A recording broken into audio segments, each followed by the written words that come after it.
जो कमियां होती है वो ही हम देखते रहते हैं। आप देखेंगे आज बच्चे चिप्स खा रहे हैं, कोल्ड ड्रिंक्स पी रहे हैं। जब हम बचपन में थे तो मैंने उनके साथ खेलना शुरू किया, उनकी तकलीफ़ें क्या है वो जाना और उसको कैसे हम पार कर सकते हैं। तो मैं बच्चों को यही मेरे दर्शक जानना चाहेंगे कि आप उम्र के इस पड़ाव तक में अब तक में कितने पेड़ लगाए होंगे? मैंने 20,000 के करीब पेड़ लगाए हैं। अकेले? कहते हैं नशा नाश कर देगा, फिरोगे दाने दाने को, कटोरा हाथ में होगा कोई न देगा खाने को। नमस्कार, आप देख रहे हैं पब्लिक सपोर्ट 24। मैं हूं आपके साथ प्रमोद कुमार। बिहार के सुपौल जिला के सिमराही बाजार में मेरी मौजूदगी है। मेरे साथ आज एक ऐसे मेहमान है जो नशा मुक्ति अभियान पे 15 वर्षों से सेवा दे रहे हैं और 15 वर्षों के दौरान में अनगिनत लोग ऐसे हैं जो नशा के शिकार थे, उनको छुड़ाने का प्रयास ये किए हैं। और आज विश्व पर्यावरण दिवस है, इन्हीं के अवसर पे हम जानेंगे सर की जर्नी की कहानी, 15 वर्षों की जर्नी की कहानी कि 15 वर्षों में उन्होंने क्या क्या किया और कहां तक सेवा दिया है। सर बहुत बहुत स्वागत है आपका पब्लिक सपोर्ट 24 न्यूज में। धन्यवाद आपका, बहुत बहुत शुक्रिया। कैसे हैं आप सर? बहुत अच्छे। सर आप पहले मेरा नाम बता दीजिए, नाम क्या हो आपका? मेरा नाम ब्रह्मा कुमार राजीव है। ब्रह्मा कुमार राजीव। सर 15 वर्षों का संघर्ष रहा है, 15 वर्षों में क्या क्या कर पाए हैं नशा मुक्ति अभियान के तहत आप?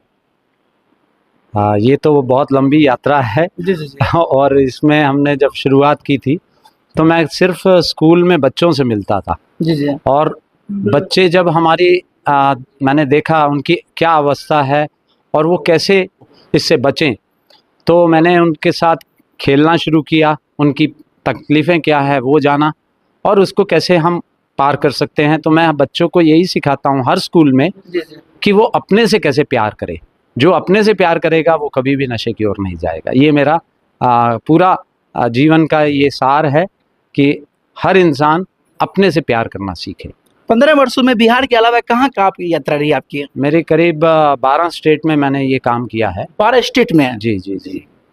जैसे झारखंड हो गया, महाराष्ट्र हो गया, जम्मू कश्मीर हो गया, आपका उत्तराखंड हो गया, बंगाल हो गया, उड़ीसा हो गया, भारत के विभिन्न राज्यों में। सर जो आदमी नशा के आदी हो जाते हैं, बहुत मुश्किल वाला काम होता है, चुनौती वाला काम होता है उनको नशा छुड़ाना। तो कैसे उसको डील करते हैं, कैसे समझाते हैं, कैसे उनको बताते हैं कि इनको छोड़ दो, क्या आखिर करते हैं? हमारा 2 प्रकार से इसमें काम रहता है। एक जागरूक करते हैं, जी जी। उसकी तकलीफें क्या है वो बताते हैं, और दूसरा उसका समाधान क्या है, तनाव कैसे दूर होता है। मैं एक छोटी सी बात आपको बोलूँगा कि जैसे हमको हर एक मनुष्य को भगवान ने बहुत नेमतें दी हुई हैं, बहुत अच्छाइयाँ दी हुई हैं, लेकिन कोई भी इंसान के जीवन में तभी तनाव आता है जब वो उन अच्छाइयों को पहचान नहीं पाता है। जो कमियां होती है वो ही हम देखते रहते हैं। जीवन में कोई बुरी घटना हो गई है, उसके ऊपर ध्यान रहता है मनुष्य का, तो तनाव एक स्वाभाविक है, वो बढ़ता है।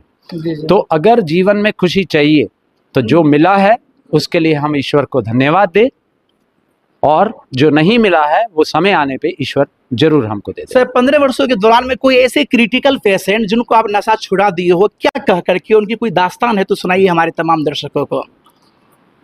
एक बच्ची थी, जब मैं ये कार्यक्रम कर रहा था और वो रो रही थी जब मैंने ये कार्यक्रम किया, और उस दौरान जब प्रिंसिपल सर ने ये पूछा कि ये क्यों रो रही है, तो मैंने प्रोग्राम के बाद में उससे पूछा, तो उसने कहा कि अभी तक मैं सोचती थी कि मेरे को मर जाना चाहिए, और जब उसने खुद को प्यार किया, जो हमने उसमें वो सिखाया बच्चों को कि कैसे खुद को प्यार करना है, वो इतना प्रभावित हो गई। और मैंने उसको पूछा क्यों मरना चाहते थे। देखिए ये आप छोटी सी बात है ना, चाइल्ड साइकोलॉजी क्या होती है। वो सोचती थी उसके घर में 3 भाई बहन हैं, उनके घर में खाने को नहीं होता था, और वो मिडिल क्लास फैमिली से थी। तो उसने ये सोचा कि अगर मैं मर जाऊं तो मेरे भाई बहनों को खाना मिलेगा। तो जब ये हमने उसको प्यार करना सिखाया, उसको अपनी इम्पोर्टेंस समझ आई कि मैं भी कुछ हूँ, मैं भी कुछ कर सकती हूँ, तो उसने उसी समय ये डिसीजन लिया कि आज से मैं कभी भी मरने का ख्याल नहीं करूँगी। और उसी समय प्रिंसिपल सर का इतना बड़ा सहयोग था, उसको बुलाए, पूछे क्या प्रॉब्लम है, तो उस प्रिंसिपल सर ने भी ये कहा कि तुम्हारी पढ़ाई की सारी फीस सब कुछ स्कूल देगा। तो ये बहुत बड़ी हमारे लिए एक प्राप्ति हुई। मेरे को ये लगा कि हाँ, अगर बच्चे को प्यार करना सीख जाए वो, है ना। ज़्यादातर माँ बाप भी क्या करते हैं, उसकी कमियां उसको दिखाते हैं, जिस कारण से बच्चे बहुत लो फील करते हैं।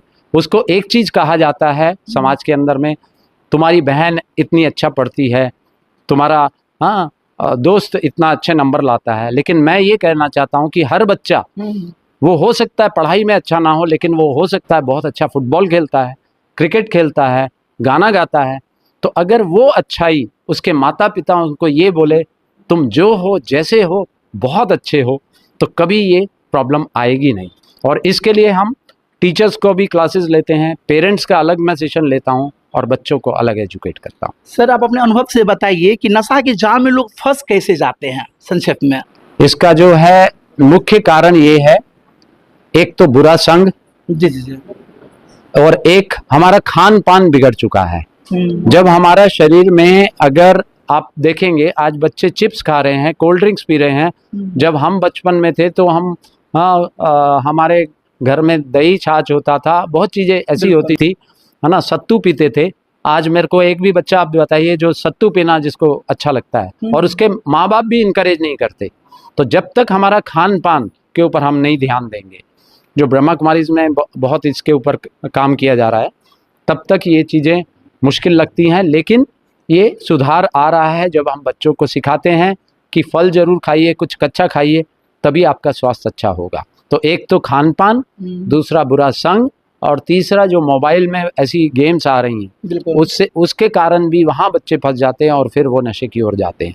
तो अगर समाधान करना है, एकमात्र उपाय है कि बच्चा अपनी विशेषता को देख के खुद से प्यार करे, रिस्पेक्ट दे, सम्मान दे, और जब वो सम्मान देगा, अपने को देगा, तो उसको लगेगा कि मेरा भी समाज में कुछ योगदान है, तब इसके से वो बाहर आ सकता है। अच्छा, ये अपने अनुभव से बताइए, ज़्यादातर किस कैटेगरी के लोग इसमें फंसते हैं? बच्चे, बूढ़े, जवान, किस कैटेगरी के ज़्यादातर जो शुरुआत होती है बच्चे ही करते हैं। किशोर अवस्था में उसको समझ नहीं होती है, और वहाँ से शुरुआत होती है, और वो छिप के लेता है, किसी को पता नहीं होता है समाज में जब वो शुरू करता है।